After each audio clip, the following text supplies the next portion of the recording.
My eyes met the distorted, pale face of the woman on the floor. Lauren's shrill accusations rang in my ears. Sister, if you didn't want a toast, you could have just said so.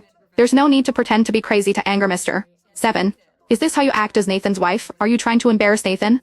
The playboy's expression froze for a moment, then he suddenly realized something and stared at me with wide eyes. You're Nathan's legendary wife? I said nothing, just sat on the ground, my body and heart aching almost to the point of suffocation. The playboy reached out to grab my arm, but Nathan immediately seized his wrist. Nathan glanced at my blood-covered face, his eyes suddenly turning gloomy. He gritted his teeth as he looked at the playboy. Get out. The playboy was intimidated and had to leave, grumbling under his breath.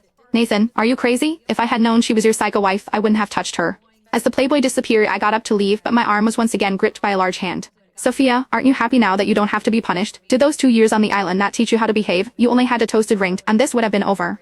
Why did you have to act crazy? You knew that when I asked you to toast I was trying to end this, didn't you? Are you that clueless?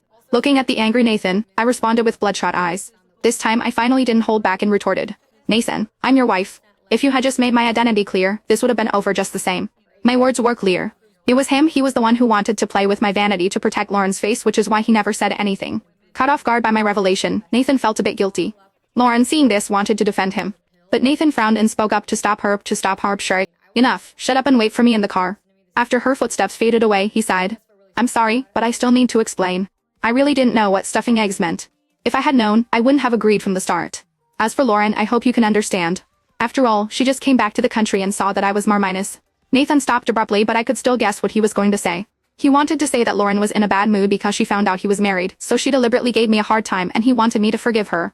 Our eyes met, and Nathan seemed to understand the mockery in mine. He sighed again. Alright, I see you're hurt. I'll have the driver take you to the hospital. Lauren's not in a good state, so I need to check on her. We'll talk about this when I get back.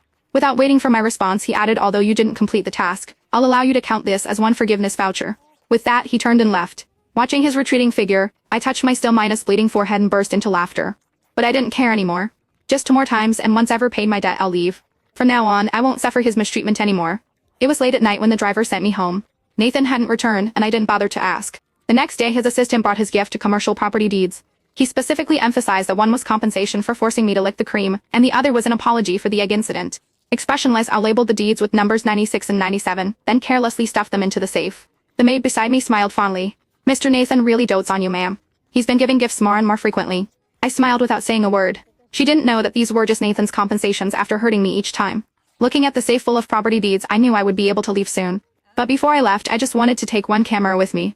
It contained things I had to destroy.